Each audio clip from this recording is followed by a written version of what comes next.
Bismillahirrahmanirrahim. Assalamualaikum warahmatullahi wabarakatuh. Alhamdulillah, salatu wassalamu ala rasulillah wa ala alihi wa sahbihi wa mawalah. Asyhadu an la ilaha illallah wahdahu la syarikalah wa asyhadu anna Muhammadan abduhu wa rasuluh.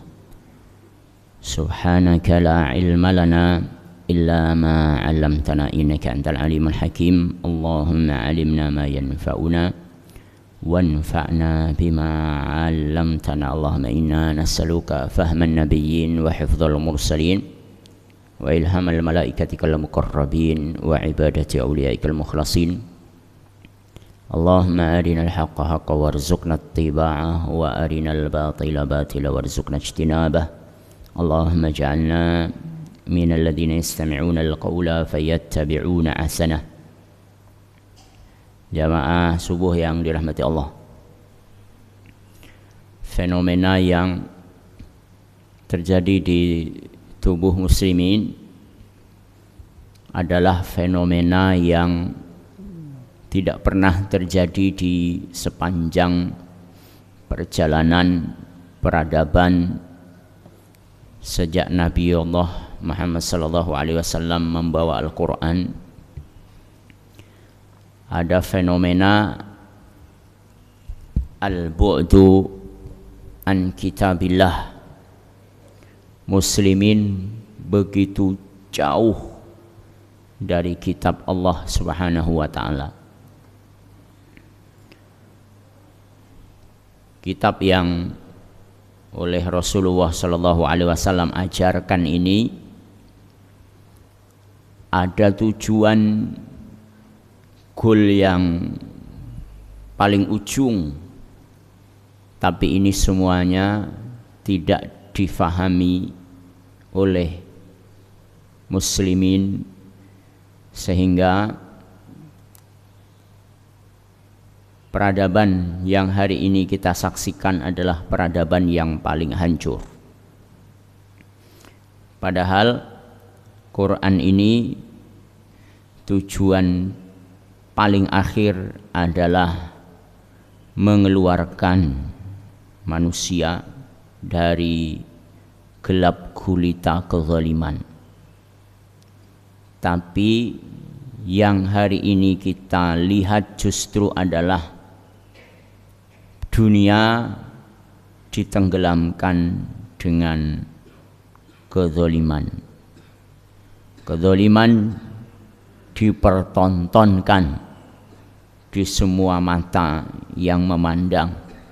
Tidak ada yang sanggup untuk menghentikan laju ganasnya kezaliman. Di tengah-tengah gelombang kita semuanya terombang-ambing. Liyukhrijakum minadh-dhulumati ilan nur. Quran ini untuk mengeluarkan kalian dari gelapnya kezaliman kepada cahaya. Itu benar-benar semakin kesini semakin kesono. Ini fenomena yang disadari atau tidak sudah sangat nyata. Al-bu'du an kitabillah. Syekhul Qardawi dalam renungan beliau yang ditulis di dalam salah satu karya warisan untuk kita semua, Kaifa nata'amal ma'al Qur'anil azim. Bagaimana seharusnya kita berta'amul dengan Al-Quran, berinteraksi, at-ta'amul, bahkan sangat intens dengan Quran. Salah satu caranya adalah ittiba'ul Quran wal amal bih. Ikut apa Quran dan beramal dengan petunjuknya. Bagaimana bisa kita mengikuti Quran dan beramal dengan petunjuknya, sementara Quran semakin jauh dari tubuh muslimin. Satu fenomena yang hari ini bukan hanya data yang dikaji berkali-kali kita baca, 73% muslimin Indonesia secara khusus tidak bisa baca Quran, tapi saya punya keyakinan bahkan lebih besar dari itu semua. Mungkin 90%, bahkan lebih besar dari itu semua. Satu contoh, saya mendata semua mahasiswa di kelas saya, di kelas mata kuliah agama. Setiap kali mengajar, semua mahasiswa harus baca Quran. Setengah halaman, setengah halaman, setengah halaman, setengah halaman. Satu kelas saya mengajar 100 orang. Dari semua kelas, padahal saya mengajar 5 kelas. Satu kelas itu hampir seluruhnya tidak bisa baca Quran. Kalaupun ada, mendingan 1-2 saja. Satu-satunya yang ke masjid beliau nih, yang ngurusin kamera nih. Ini mahasiswa teladan, langsung nilainya A. Tidak usah masuk kelas, asal kamu ke masjid langsung nilainya A.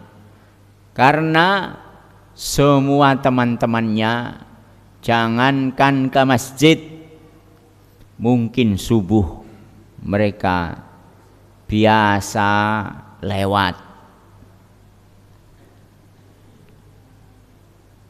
Ini fenomena apa ini? Anak-anak kita usia 21 tahun itu ternyata tidak ada yang bisa baca Quran. Dan itu hampir 100%. Kalau saya ngajar, semuanya harus baca, giliran satu-satu, masa bodoh dengan kurikulum. Kamu baca Quran, habis waktu, gak ada soal. Kurikulum itu nanti 5 menit menjelang akhir baru saya kasih judul. Ini kurikulumnya harusnya, karena sudah habis gara-gara kamu ini gak pernah baca Quran, kamu baca sendiri. Sudah cukup bagi saya mengajari anak-anak ini untuk baca Quran habis waktu, persetan itu semua. Kurikulum yang hari ini tidak menjadikan anak-anak dekat dengan agamanya. Nah, kalau ini kemudian saya tanya, siapa yang sampai hari ini masih ada dia ngaji bersama guru? Tidak ada. Yang masih ngaji bersama guru ketika SMA mungkin ada 1, 2, 3 sampai 5 orang. Sebagian lagi SMP masih ada lebih banyak lagi. Rata-rata setelah SD tidak lagi ngaji bersama guru ngajinya. Dan inilah cara kita mengajarkan Quran kepada anak generasi negeri ini. Yang masih ada guru sampai SMA saja tidak cukup usia mereka untuk bisa menjadikan mereka baca Quran dengan benar. Apalagi setelah SD selesai dengan gurunya. Anak-anak SD sekarang sebagian bahkan keluar dari rumahnya pakai sarung. Sarungnya dikalungkan di lehernya. Bukan ngumpul di masjid, tapi ngumpul di perempatan, di pinggir jalan, di pematang sawah. Ngumpul nyari tethering, main game. Habis game, kuota, capek dengan HP-nya, habis duit bekal dari orang tuanya, baru ke masjid, hilang gas masjid, hilang mikrofon masjid, hilang kabel masjid. Ini anak-anak generasi kita hari ini menyesakkan dada. Ini yang disebut al-bu'du an kitabillah. Kalau ini diterus-teruskan, maka 10 tahun, mungkin 5 tahun ke depan, generasi ini tidak akan pernah lagi kita dengar mereka bisa baca Quran. Sekarang saja ini generasi tua masih pada hidup. Dulu kita tidur di masjid.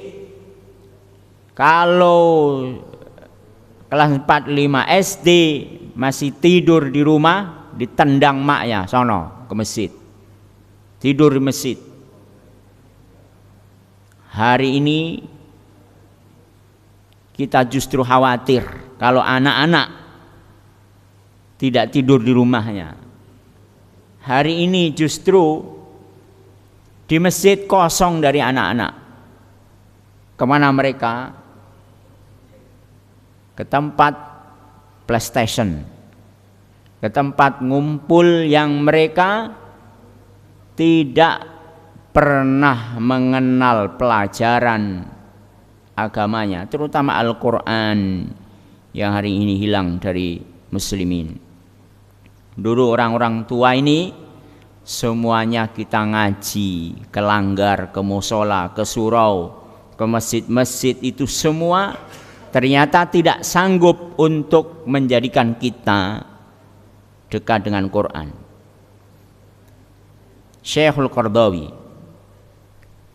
ini di satu sisi, di sisi lain ada santri-santri yang masih ada mereka menghususkan diri untuk belajar membaca, mempelajari, bahkan menghafalkan Quran. Di mana? Di pesantren-pesantren. Setahun digempur, setahun di framing pesantren yang hari ini diharapkan lahir para guru Quran, para santri penghafal Quran 5 juta, drastis turun. Hari ini 1 tahun tinggal 1 juta. Hari ini kalau kita dengar pesantren, apa yang ada di kepala Bapak Ibu semua? Apa? Pelecehan. Apalagi? Primitif. Apalagi? Perbudakan. Apalagi itu semua adalah serangan dari musuh-musuh muslimin yang langsung tertuju kepada jantung peradaban. Tidak ada tempat yang lebih aman padahal untuk menjaga generasi ini dibandingkan dengan pesantren, dan kita telah tertembak mati di situ. Maka habislah harapan-harapan untuk mempertahankan Quran ini ke depan. Kalaupun masih ada yang bertahan, inna asyarat al-uluf bal mi'atil uluf, kata Syekhul Qardawi, ratusan ribu, puluhan bahkan ratusan ribu, yahfadzunahu an dhahril qalb, mereka hafal Quran. Dari santri-santri itu luar biasa hafalannya. Mi'atil malayin yatlunahu au yastami'unahu ilaihi sabahan wa masaan.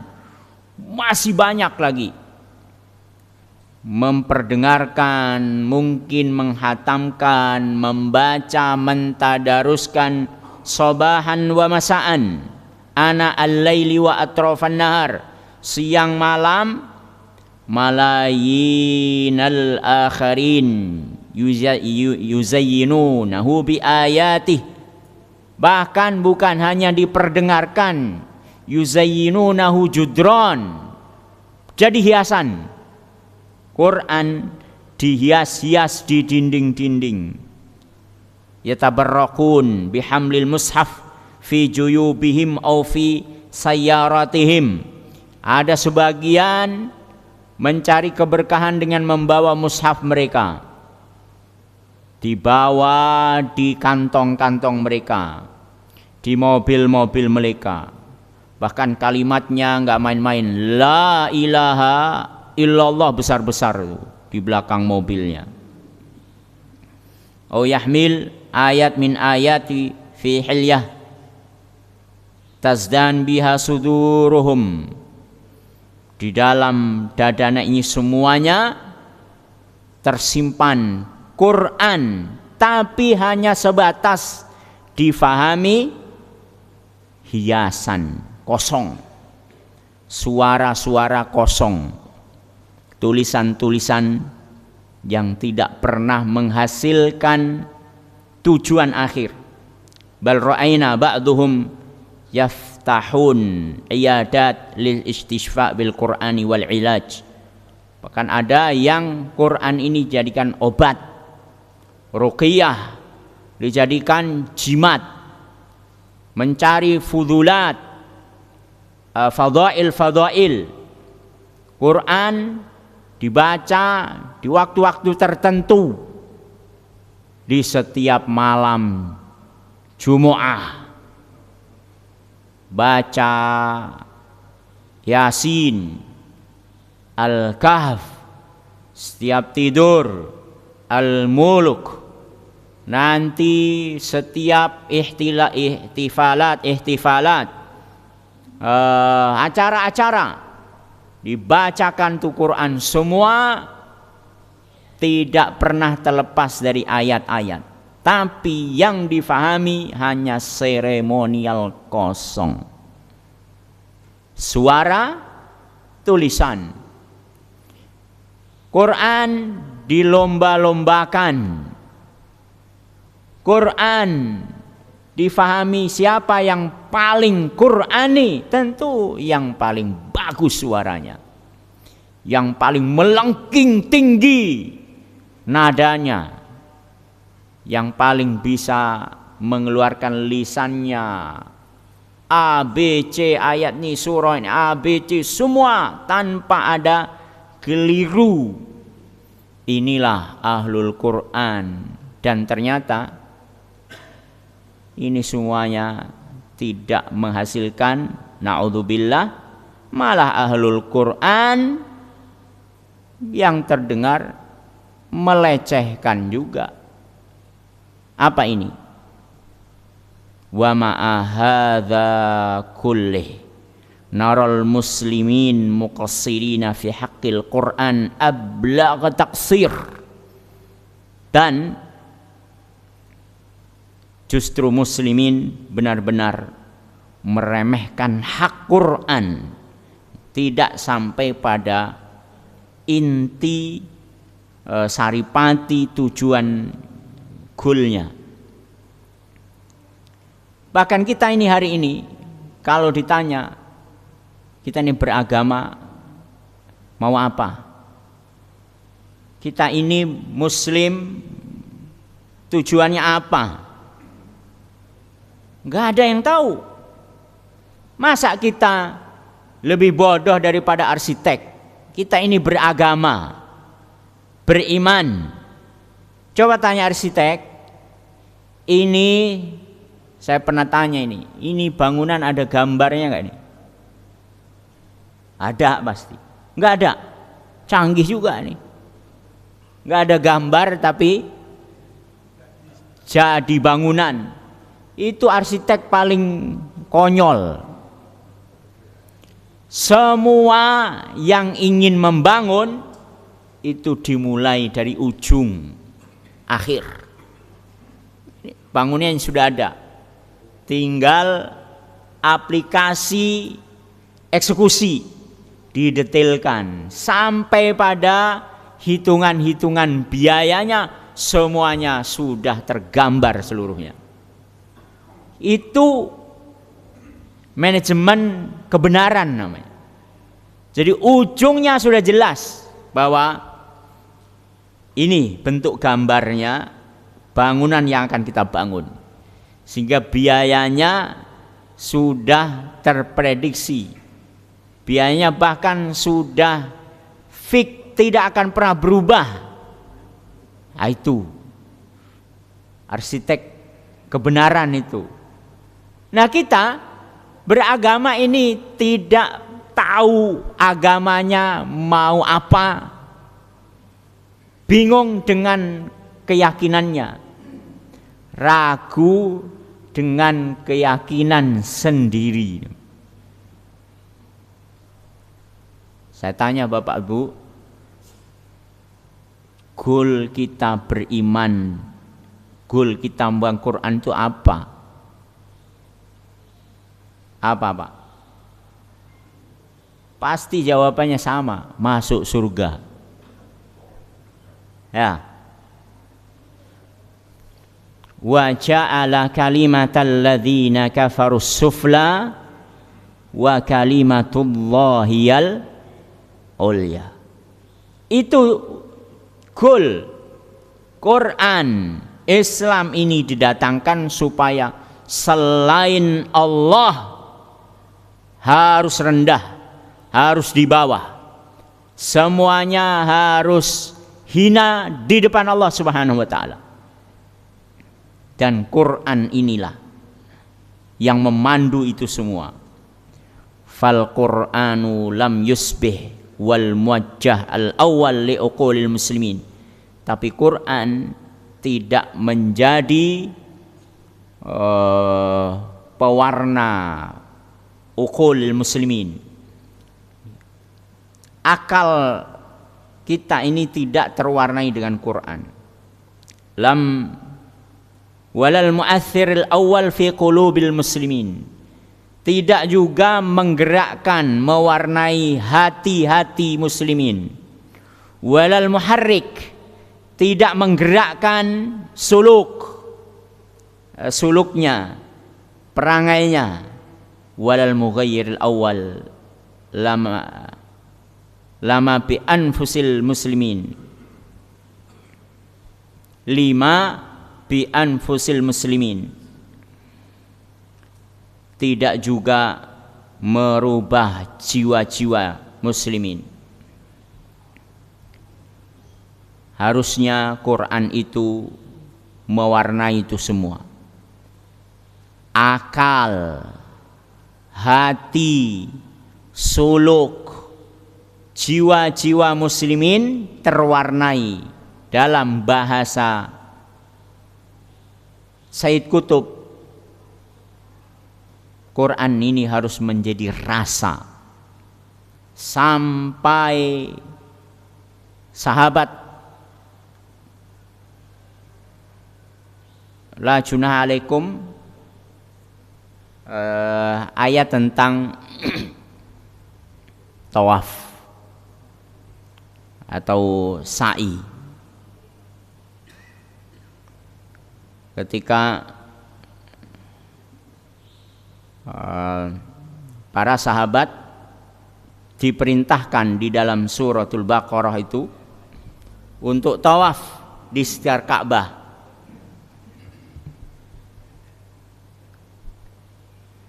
Gimana Ustaz? Wa tatawwafa bihima wala junaha alaikum.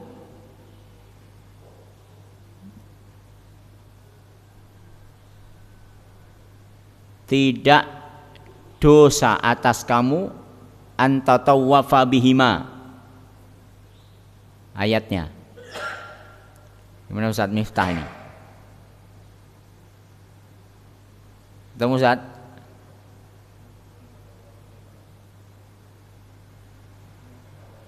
Inna safa wal marwata min sya'airillah faman hajjal baita awi tamara fala junah alaikum antatawwafa bihima. Lihat ini, inna safa wal marwata min sya'airillah faman hajjal baita awi tamara. Safa marwa itu syair, syiar Allah Subhanahu wa taala. Siapa yang haji atau umrah, fala junah alaihim ayyatawafa bihima, maka tidak ada dosa untuk tawaf di sekitar Baitullah. Coba, haji itu kalau ada manasik Safa dan Marwa, itu apa namanya? Sa'i. Kalau muter di Ka'bah, tawaf. Dua itu hukumnya apa dalam haji umrah? Apa hukumnya? Wajib, rukun. Enggak melaksanakan itu, enggak ada haji, enggak ada umrah.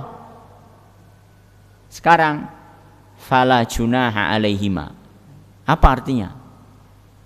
Tidak dosa bagi kalian semua untuk sa'i atau tawaf. Kenapa ayat yang harusnya seperti puasa kutiba alaikumusiyam, harusnya kutiba alaikumut tawaf, kutiba alaikumus sa'i. Sa'ya kan begitu harusnya. Tapi kenapa ayat itu wala junaha alaikum antatawwafa bihima, tidak dosa atas kamu tawaf sa'i. Latar belakang yang disebutkan oleh Said Qutb, sahabat sampai tidak rela mereka semua tawaf, tidak rela mereka semua lari-lari antara Bukit Safa ke Marwa. Hatinya tidak rela, kami tidak rela melakukan itu semua. Lihat perasaannya, ini menolak untuk tawaf dan sa'i. Padahal mereka sedang haji, sedang umroh, itu memberontak diperintahkan itu. Kenapa? Karena dulu mereka melakukan tawaf dan haji ketika jahiliyah. Apa iya sekarang kita ini sudah Islam masih diperintahkan muter-muter di sekitar Ka'bah yang dulu kami lakukan ketika jahiliyah? Sekarang kami disuruh lagi? No, tidak. Tapi karena itu perintah Allah, la junah alaikum, gak apa-apa loh. Tawaf ini perintah Allah, sa'i itu semua syairillah. Kenapa kalian harus menolak? Inilah orang ketika dia faham dan Quran mewarnai perasaannya, pikirannya, bahkan yang diperintahkan Allah tapi itu dulu dia lakukan sebelum mengenal Islam, mereka tolak. Apalagi mabuk yang jelas-jelas itu menentang hukum Allah. Judol, apalagi riba, ini semua jahiliyah mahad, jahiliyah qad. Sementara kita ini cenderung kepada kejahiliahan. Gak sholat subuh. Semua kita cenderung menikmati itu semua. Tidak qiyam, tidak baca Quran, tidak memenuhi panggilan Allah ketika azan. Itu semua apa? Kalau bukan jahiliyah. Pada masa kita dulu belum pernah mengenal Islam, belum pernah ngaji, jiwa ini ternyata masih terdominasi.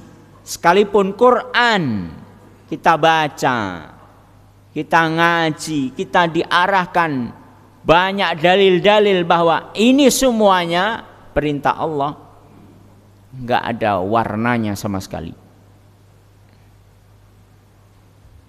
Tapi kecenderungan menyimpang justru semakin besar.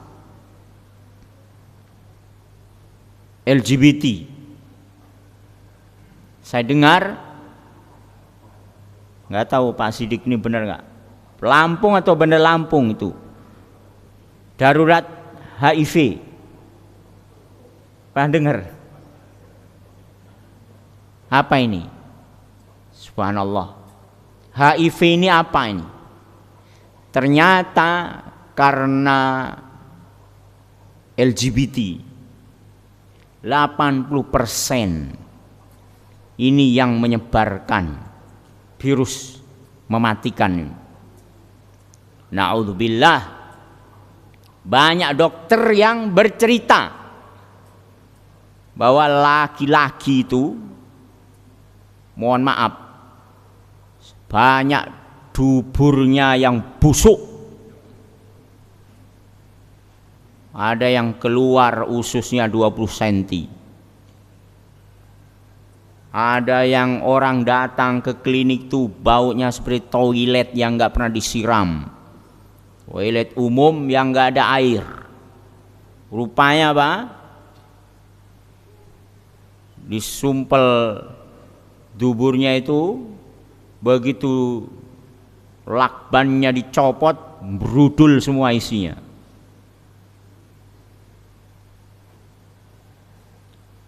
Inilah yang oleh Nabi SAW mungkin katakan laki-laki itu cepat mati.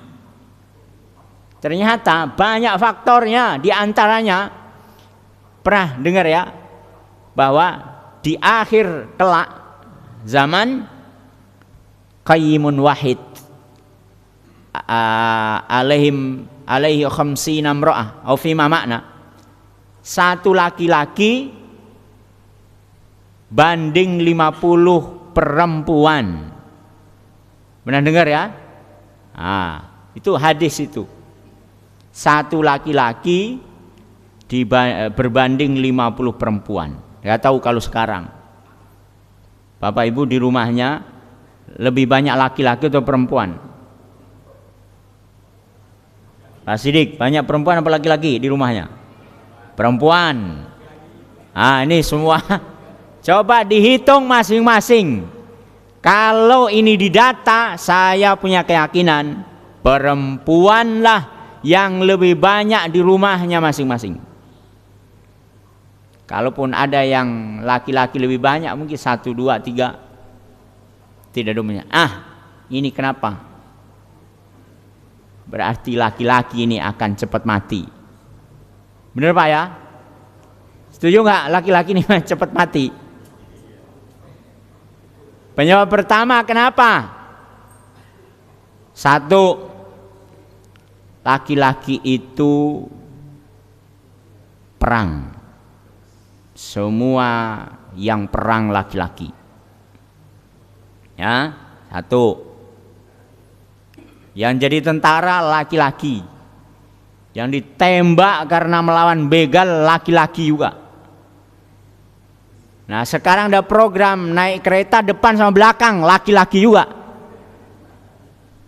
Jadi memang laki-laki itu disetting untuk cepat mati. Sementara perempuan itu banyak perlindungan perempuan, KPAI apa itu.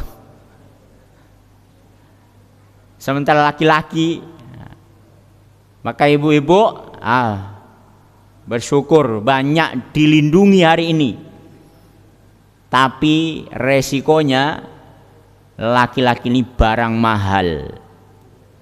Sehingga yang 49 nggak tahu nanti kalau ini nggak boleh poligami, gimana nasib mereka.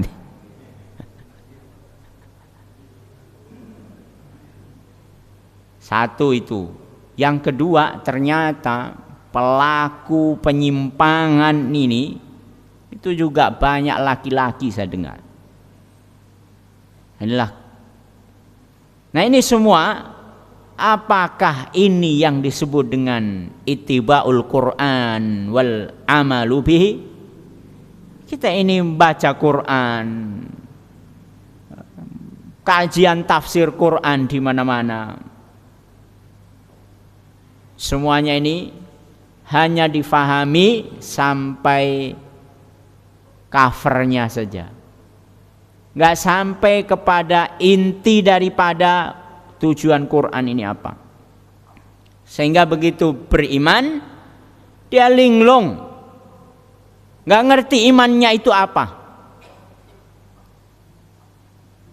Dan itulah level-level keimanan dan keberagamaan kita.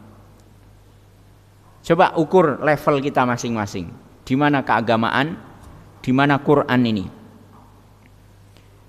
Jadi Islam yang besar ini, yang tentu panduannya adalah Quran ini, dengan segala urusannya, membangun peradaban yang besar. Dalamnya ada negara, mungkin membangun militer, ekonomi, pendidikan, kemasyarakatan, sosial. Semua ini sampai urusan paling personal yang aturan besar agung ini diringkas jadi satu kata. Satu kata itu apa? Ad-din. Inna dina indallahil Islam. Itu ringkasan perasan dari semua kalimat, jadikan satu, din. Nah, din lakum dinakum waliyadin, diterjemahkan agama. Nah, agama ini din ternyata tingkatannya macam-macam. Tingkatan yang paling rendah adalah yang penting nggak kafir aja lah. Nah, itu. Dan ini nggak ada kebaikan sama sekali orang ini. Subuh enggak, zuhur enggak, isya enggak, semua enggak. Ini terjadi ketika ada satu mahasiswa datang SMS mau minta tanda tangan. Ayo ketemu kita di masjid. Saya tunggu asar. Habis sholat asar saya nunggu mana ini yang mau datang minta tanda tangan. Enggak datang, Pak. Mungkin telat. Saya tunggu sambil baca Quran. 2 juz saya. Selesai baca Quran 2 juz baru datang dia. Jam berapa? Habis asar sampai 2 juz, 5:30. Tergopoh, Pak, telat. Langsung saya tembak. Sudah sholat asar? Belum. 5:30 mau maghrib, belum sholat asar. Ayo sholat dulu. Sholat saya tenang dia, sepertinya sudah biasa sholat. Kamu ini 5:30 belum sholat asar. Kalau enggak saya suruh, kamu sholat enggak? Sholat, Pak. Oh, kamu subuh tadi sholat enggak? Enggak. Subhanallah. Zuhur enggak juga.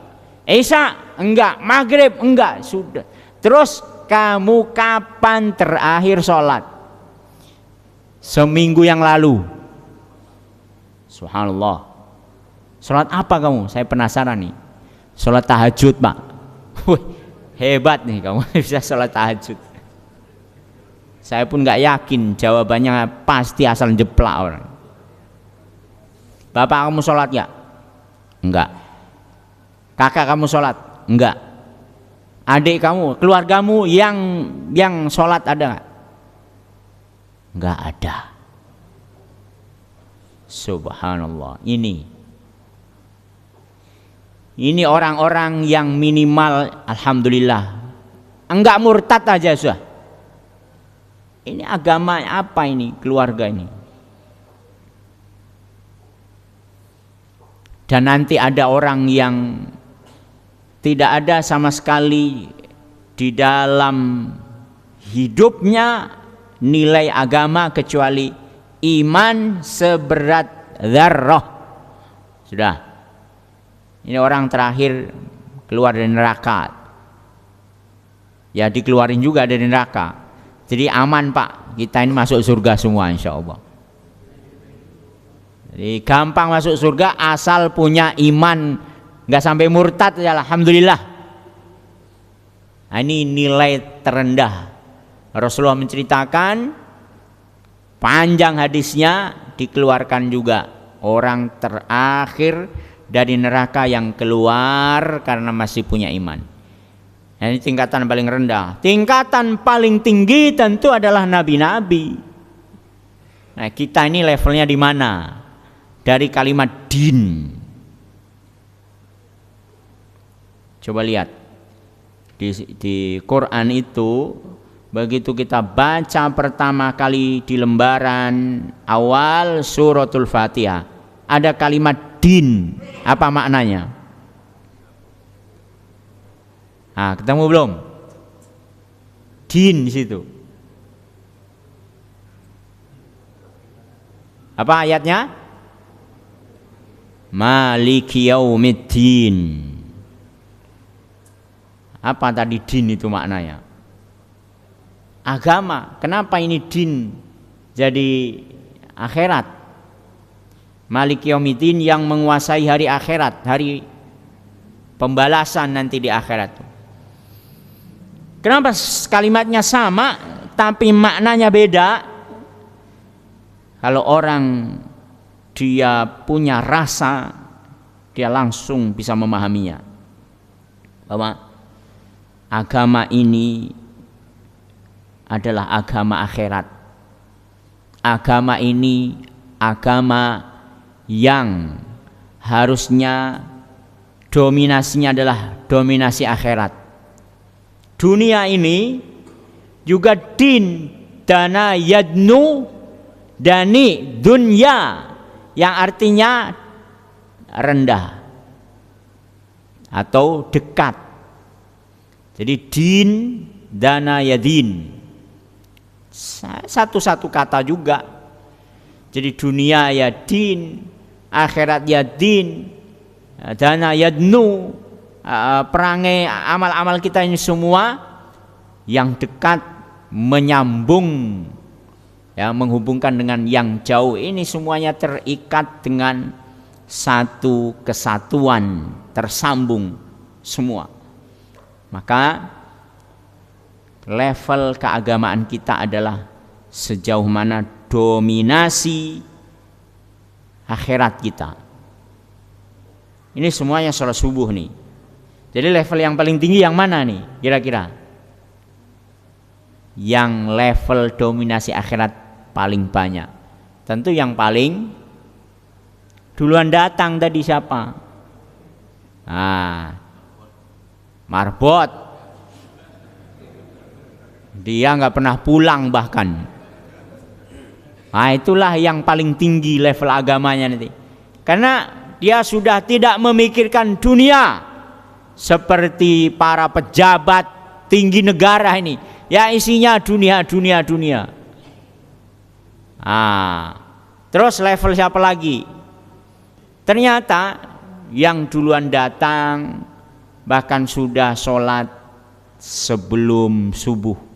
Ada yang datang cuma sholat subuh doang, qobliyahnya hilang. Yang sudah baca Quran ternyata ada yang lebih dulu, dia tahajud dulu. Itu semuanya akhirat semua, nggak ada ya porsi dunia. Tapi ada yang lebih tinggi daripada itu semua, yang tentu bukan hanya sekedar memang ini amal akhirat. Ada yang amal dunia bahkan untuk akhiratnya. Pejabat punya duit, punya pengikut, tapi semuanya untuk akhirat. Dimanfaatkan untuk itu. Saya ini punya jabatan, mumpung saya punya jabatan, semua harus ngaji, semua diarahkan untuk urusan akhirat. Punya uang, punya karir, semua itu akhirat dominasinya. Maka itulah yang paling tinggi. Nah, itu Quran semua panduannya saling sambung menyambung.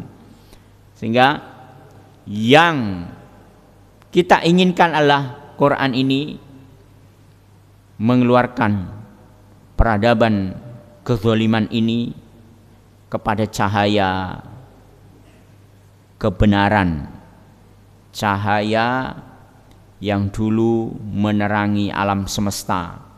Ketika alam ini semuanya tenggelam dalam kebodohan, kejahiliahannya, datang Iqra bismi rabbikal ladzi khalaq. Begitu Quran turun di tempat yang sempit, gelap, di dalam gua Hiro, siapa sangka tempat yang gelap sempit itu kemudian meluaskan alam semesta, bukannya dunia sampai akhirat, memberi penerangan cahaya bukan hanya dunia sampai ke akhirat, sehingga kegelapan hilang dari dunia. Eropa yang gelap sampai Islam meneranginya, Persia gelap sampai Islam meneranginya, sampai ke Nusantara jauh beribu-ribu kilo dari datangnya Quran pertama kali. Nah, ini yang harusnya Quran ini hidup kembali.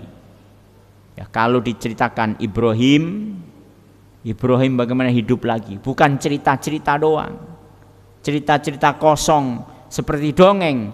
Ibrahim disebut Quran supaya hidup lagi, Musa supaya hidup lagi, Isa supaya mereka hidup dalam cover-cover yang berbeda.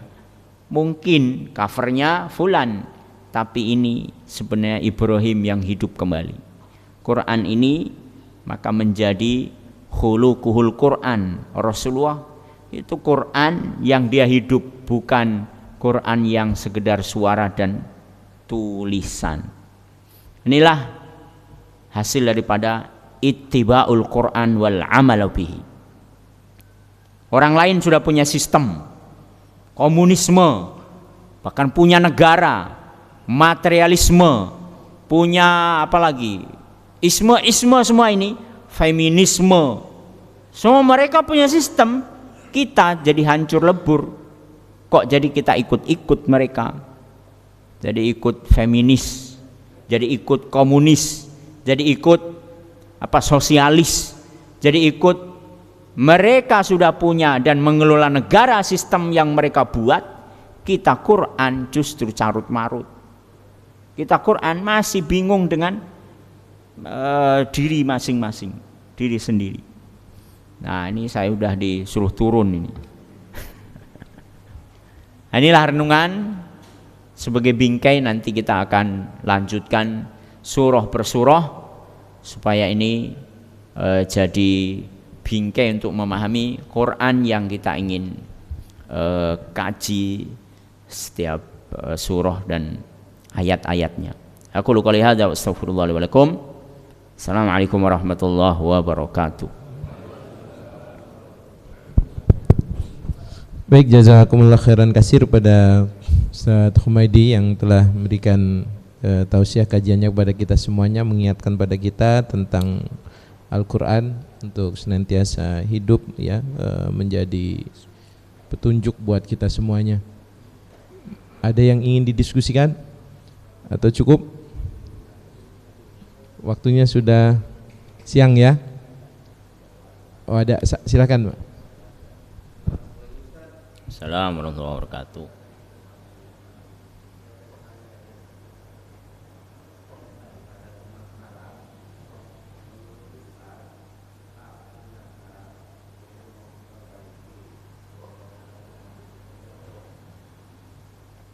untuk perbaikan. Ini pertanyaan sudah ditanyakan oleh seluruh muslimin dunia. Bahkan bukan hari ini, tapi sejak zaman Nabi SAW. Gimana cara memperbaiki umat ini? Kalau itu sudah dijawab, pasti sudah selesai urusan ini kecarut marutan ini. Nah, itu yang belum terjawab sampai sekarang. Semua ulama saya kira memikirkan itu. Semua aktivis, semua yayasan-yayasan Islam, semua ustadz-ustadz, habaib, semua yang punya kepedulian bagaimana cara ini memperbaiki umat. Dan itu sampai sekarang belum lagi ketemu caranya. Ya ini mudah-mudahan ini cara kita nih. Nah, semakin orang datang ke masjid, semakin orang paham dengan agamanya, semakin orang dekat dengan Quran, dengan pengajian, dengan ini harus dominasi ini. Masjid ini kalau penuh dan orangnya istiqomah, artinya orang ini tidak mungkin dong ke bar, tidak mungkin dong ke tempat karaoke, tidak mungkin dong ke tempat-tempat dugem, tempat-tempat melacur. Nah, ini baru. Hari ini kita masih minoritas. Mungkin yang ke dugem, ke bar, ke tempat-tempat karaoke, tempat remang-remang itu mungkin enggak sebanyak kita ya. Tapi yang tidur, yang enggak bangun, yang lalai, yang enggak punya kepedulian, itu yang mendominasi.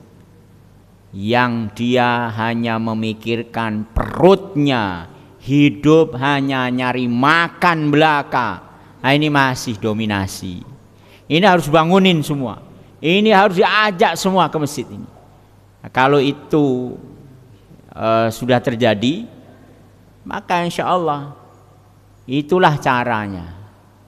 Dan itu sudah diupayakan banyak program-program dan banyak agenda-agenda pendidikan, tarbiyah, pembinaan. Tapi lagi-lagi ternyata ledakan kerusakan itu lebih besar, lebih masif bahkan. Karena mereka nggak usah bikin macam-macam dengan rusaknya tontonan, aplikasi, ini apa namanya, platform-platform itu sudah luar biasa masif dan efektif untuk membuat orang nggak peduli lagi dengan nilai-nilai yang dipegang oleh muslimin. Nah, terus menerus mudah-mudahan generasi kita ini generasi yang tidak ikut arus yang menenggelamkan iman dan keagamaan generasi kita ini. Itu Pak. Baik, cukup ya karena sudah masuk waktu syuruk juga. Terima kasih.